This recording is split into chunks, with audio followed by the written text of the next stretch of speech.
The establishment of the Ministry of Power, according to government, forms part of the restructuring of the energy sector to ensure more stability and security of power.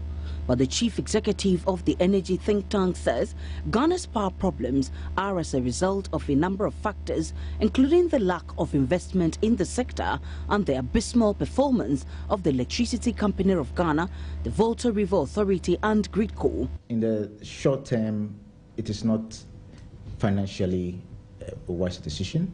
The cost is high because the public sector, the salaries, is one of the reasons why our economy is suffering.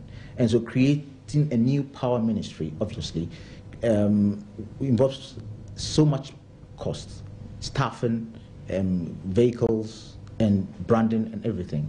But in the long term, it will be beneficial to the country, in the sense that the Ministry of Energy, the Ministry of Power that's been created, will solely focus on the management of power that we have in the country, from generation, transmission, and distribution. We've had cases where consistently ECG buys power from VRA, and between 16 and 27% of this power is actually wasted. So we have a Ministry of Power that is focused on management solely. Dr. Chum also commented on the reassignment of the ECG boss last week.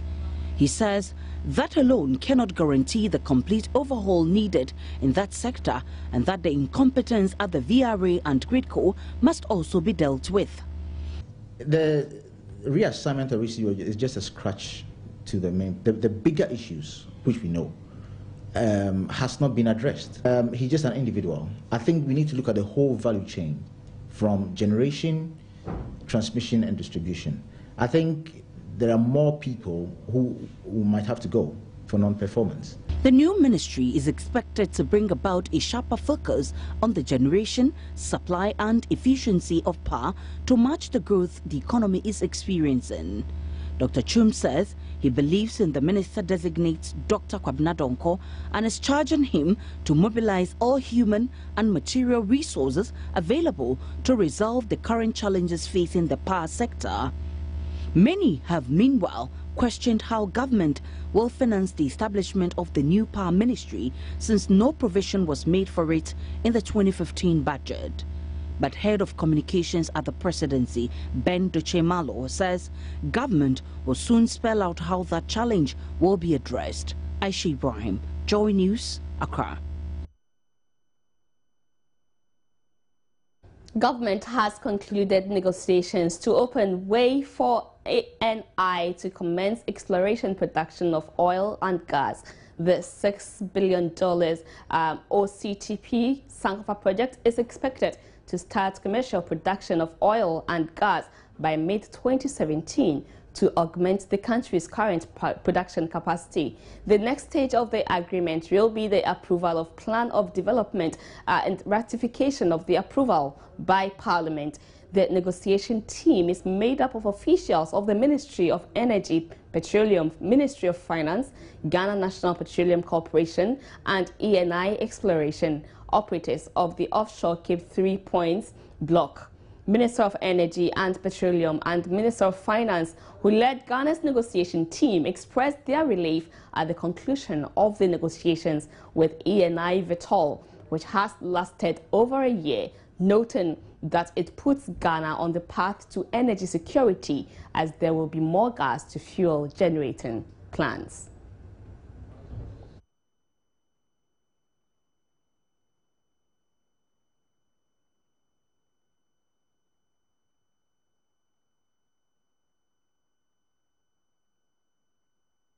To deliberate a bit more on this, we have online lawyer Kwame Jantua, who is also an expert in energy. He will join us to talk through a bit about the ENI oil and gas exploration. We're trying to get through to him. As soon as we do, we'll talk about that. Meanwhile, Metropolitan, Municipal and District Chief Executive are calling for an amendment of the Labour Act to make provisions for the withholding of salaries of government workers who go on strike. They argue strikes over the years have caused huge, irrecoverable losses to the country. The MMDCEs have made a collective request to local government minister Julius Debra to initiate processes for government to amend the law. According to President of the National Association of Local Government Authority, NALAC, which is an association of all MMDCEs in the country, they are not happy about the huge losses strike caused to government. Alhaji Mohammed Doku says it is illegal for workers to continue drawing salary from government's coffers when they are on strike.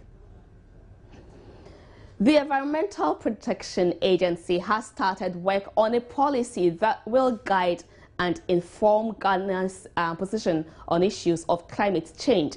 Amongst the many issues the policy will address is how climate change is impacting land use and cover. Stakeholders at a workshop believe it will enable Ghana better adjust and cope with the challenges and impact of climate change and global warming on development. According to the National Focal Person on Climate Change Education at the Environmental Protection Agency, Ghana's climate is gradually changing as a result of increases in the emission of greenhouse gases, which pose a threat to agricultural development and the general livelihood of Ghanaians. He stressed the current trend is a result of deforestation, the use and abuse of land to human activities in the country. Kumasi as it is in 2000 or 1972 and as it is in 2010, there has been a lot of change, a lot of urbanization, which has resulted in a lot of degradation. All the forest is gone, and there's a lot of infrastructure development, which has resulted in lawlessness, cutting of trees, indiscriminately. So there's the need to map, to know the trend or the extent at which it's changing, so that we really direct the resource for planning and policy, so that what we do, since it's changing, because that is what we depend on.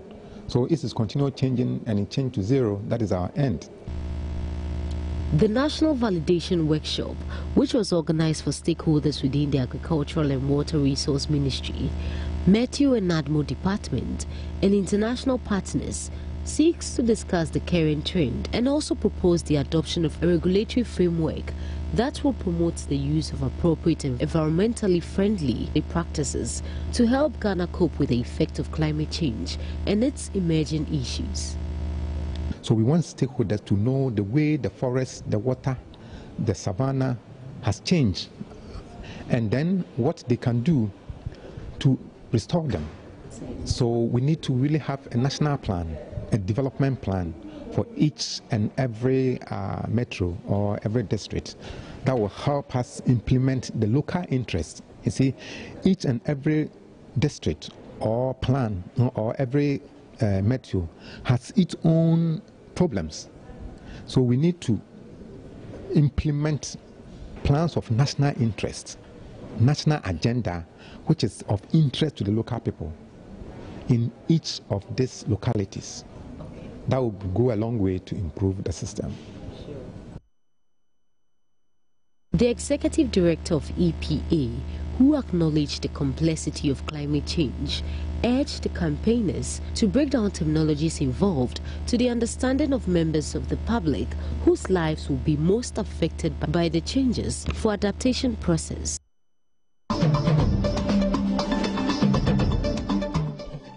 You're watching News Today on Joy News on Multi TV. In business this afternoon, head of the economics department at the University of Ghana, Professor Peter Korte, says government's projected growth for 2015 is way too low and will not augur well for the economy. He explains that 3.9 growth rate stated in the budget will mean businesses will not flourish and will therefore not be in a position to import the capital goods needed to expand their operations. Ultimately, he says investments will suffer. Government revised the provisional GDP growth for 2014 from 7.1% to 6.9%. It also estimated the economy will grow by 3.9% in 2015. A growth economist, Professor Peter Korte, says it's not good enough. I think 3.9% is on the low side. If we really want to grow and move people out of poverty, we should be growing around 8 to 10% or even more. And then also, if you compare with the sub-Saharan African average, 3.9 is on the low side because I believe the African average will hover around 4%. And also, if you look at the title of the budget, we say transformation. Transformation means drastic change. And for me, if you say you want to transform and you're growing at 3.9, you're projecting to grow at 3.9, when you used to grow at 7, 11%, we've grown at even 14% before.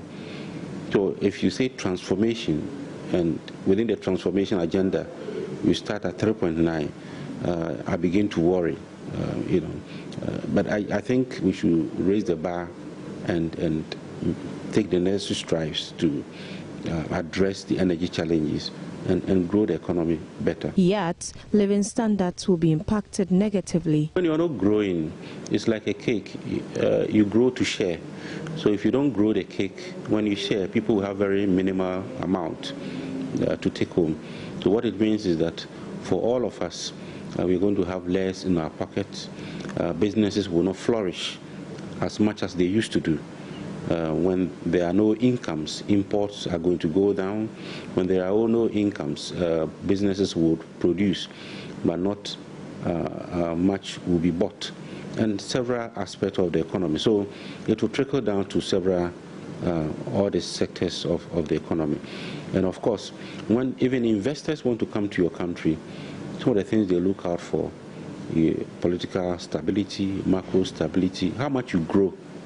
The growth in your income also determine whether people would put their money in your country.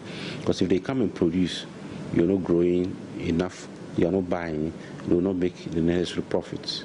Professor Peter Korte has meanwhile commended government for taking steps to cut down the wage bill, poultry imports and the creation of the Exim Bank. Abigail Adamakwenchi for Joy News. Meanwhile, government says the move to peg GDP growth in 2015 at 3.9% is to ensure consistency with government's quest to reduce expenditure. Head of the Budget Implementation Unit at the Finance Ministry, Samuel August, explains government wants to be cautiously optimistic in line with its consolidation efforts. Invariably, over the past, we have been spending a little bit more than our revenues come in by financing it by borrowing. That is why when you take the fiscal accounts, you see interest costs almost getting to the size of compensation of employees. But you cannot sustain that. That is what they call fiscal sustainability of your policies. You cannot sustain that policies over the medium term. We will get back to the level of HIPIC, and I'm sure you will be referring to the debt level. So you need to cut back on your expenditure and try to finance your expenditure by domestic revenue, which does not create any of these problems. Now, looking at the expenditure point of view, holding private sector constant, even then with some revision downwards, because, example, the doom saw does not make many private sector people produce well. So if government looks at its expenditure and sees that overall we are contracting, that ratio will give us a GDP if we net out exports and imports, which you see in the balance of payment. And that is what the figure that you see in the growth for 2015 is telling us. Not that we are happy with it, but we are trying to be conservative. One, to show that contraction policy or consolidating policy also demands some head element from the real sector. So what do we do in the budget strategy? Some strategic measures which we put across to ensure we spend wisely. And spending wisely may not necessarily be optimal. But we want to look at the point of hitting our expenditure on the high growth levels. So that is how we came about by that figure, not because it was a bought out from the IMF, but it is consistent with the policy of reducing expenditure. In September, August, September, October, it is the harvesting season. And normally, inflation drops at that season. At this time, it has not dropped, indicating that the cost of production or prices are still relatively high. So you'll not be expecting much economic activity, contrary to what we had in our forecast. Earlier on, we went to Parliament in July. And that is why, to be economically prudent in our measures, we are forecasting that we don't think that those variables that we mentioned at the time we were in Parliament for the supplementary, we could realize it. We're just being cautiously optimistic in line with our consolidation effort. The country is likely to secure a program with the International Monetary Fund by May next year. Joy Business has learned that there are some critical conditions that Ghana must first meet before the program can be closed. Government was initially looking at closing negotiations with the IMF during their recent visit to Ghana for the program to take off from next year. However, due to some concerns raised by the fund, Ghana was not able to conclude discussions with the mission while they were in Ghana. This has forced the team to push the date for the country's program with the fund to next year. But critical issues Ghana has to address before the program can be secured include concern raised by the European Union about some serious corruption associated with the country's public payroll. Sources say the EU has maintained that it would not disburse its portion of $1.5 billion together with the World Bank and other donors unless government takes steps to clean up the payroll and reduce deficits substantially.